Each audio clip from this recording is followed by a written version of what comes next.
Okusinziira ku bakyala bano basanga okusoomozebwa kungi naddala obwavu era nga kino bakissa ku butaba na bumanyirivu mu mirimu gya mu mutwe. Bano basinzidde mu nsisinkano yaabwe n'akulira ebibiina by'abakyala mu NRM Sironko Lydia Wanyoto ne bamusaba okubasakira pulogulaamu ez'okwekulaakulanya nga bwe kiri mu bitundu ebirala basobole okufuna obumanyirivu mu bintu eby'enjawulo.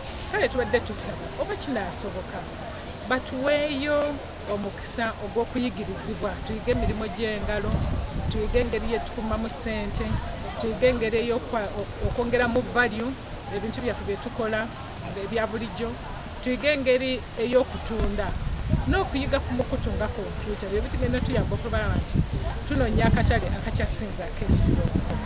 Tulina pulojekiti yonna y'amakono mulanga gyempaayo eri gavumenti batuyambe naffe batuzukire batuweeko bundi ebyalaani. Well, there are a number of challenges among the youth today. Of course, we know that there is escalating unemployment. Akulira ebyenkulaakulana z'ebitundu mu disitulikiti y'e Sironko, Rachel Nanderenga ategeezezza ng'abakyala mu kitundu ekyo bwe balekeddwa ebbali naddala mu pulogulaamu za gavumenti ez'okwekulaakulanya kyokka nga tewali wadde n'ekibiina ky'obwannakyewa ekyali kivuddeyo n'enteekateeka bw'eti. Naye ffe ng'abakyala b'e Sironko tetulina kumpi NGO yonna etuyamba era tutunuulidde gavumenti.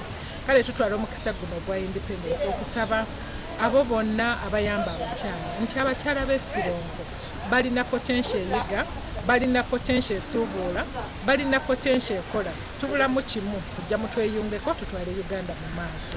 Ayongeddeko nga bano bwe bayimiriddewo ku bulimi wabula nga n'ensimbi ze batundirako amakungula gaabwe ntono nnyo era nga waliwo obwetaavu bwa gavumenti okubawa ebyuma ebiyinza okubayambako okwongera ku mutindo gw'ebirime byabwe.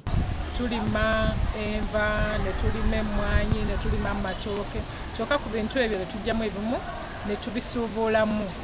Naye wano pulezidenti bulijjo atugamba twongeremu vali.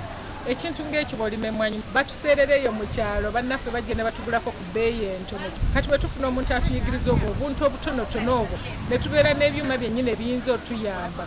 Era buli omuntu ayagala otuyambako abakyala b'e Sironko mutukwatireko mutuleetereyo ebyuma ebiyinza otuyamba okwongeramu value ebyaffe bitunda okusinga Sironko byeyongereyo.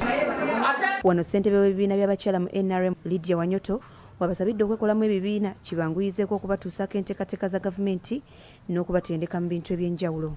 Nga ttiimu bwegamba ku by'okwerinda n'enkulaakulana kyebulaba nti bamaama abasinga okutwala nti be musingi gw'emirembe n'enkulaakulana. Ekikulu tuli ku nnyingiza y'omu maka era tugenda tutandika okuwa abakyala n'abavubuka n'abamaka emisomo okulaba nti bakolamu emikago gya ssaako basobole okulaba nti bafuna ennyingiza ey'omu maka. Bino we bijjidde nga gavumenti yateekawo enkola emanyiddwa nga Skilling Uganda abakyala mwe bayita okutendekebwa mu bintu eby'enjawulo era ng'eno egenda etalaga ebitundu by'eggwanga eby'enjawulo.